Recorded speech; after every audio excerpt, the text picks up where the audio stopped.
Hello, citizens of the world. We are anonymous.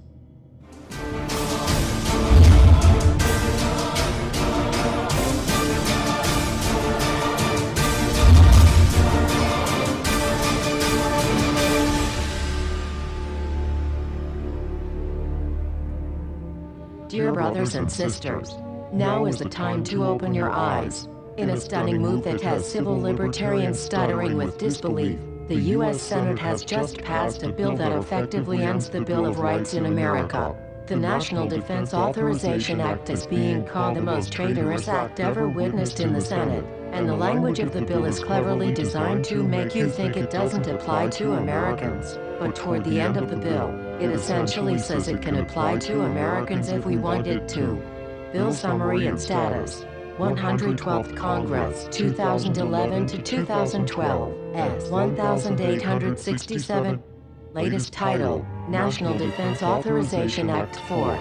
This bill, passed late last night in a 93-7 vote, declares the entire USA to be a battleground upon which U.S. military forces can operate with impunity, overriding posse comitatus and granting the military the unchecked power to arrest, detain, interrogate and even assassinate U.S. citizens with impunity. Even Wired magazine was outraged at this bill, reporting, "Senate wants the military to lock you up without trial."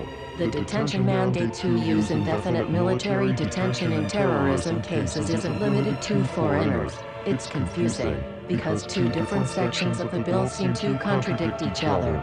But in the judgment of the University of Texas Robert Chesney, a nonpartisan authority on military detention, U.S. citizens are included in the grant of detention authority. The passage of this law is nothing less than an outright declaration of war against the American people by the military-connected power elite.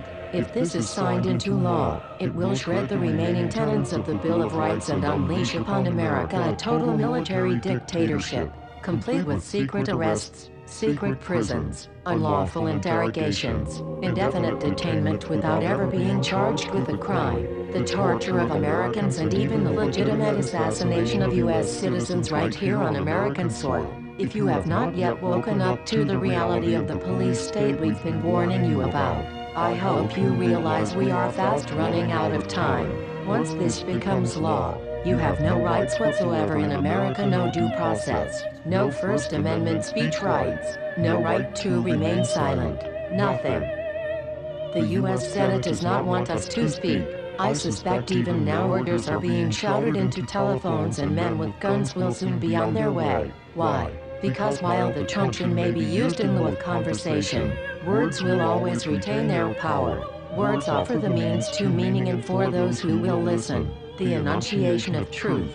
And the truth is, there is something terribly wrong with this country, isn't there? Cruelty and injustice, intolerance and oppression, and where once you had the freedom to object, to think and speak as you saw fit, you now have censors and systems of surveillance coercing your conformity and soliciting your submission. How did this happen? Who's to blame? Well, certainly there are those who are more responsible than others, and they will be held accountable. But again, truth be told, if you're looking for the guilty, you need only look into a mirror.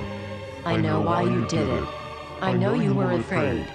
Who wouldn't be?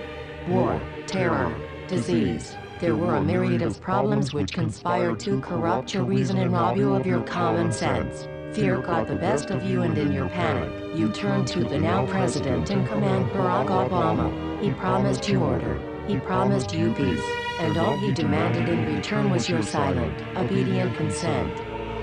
More than 400 years ago, a great citizen wished to embed the 5th of November forever in our memory. His hope was to remind the world that fairness, justice, and freedom are more than words, they are perspectives.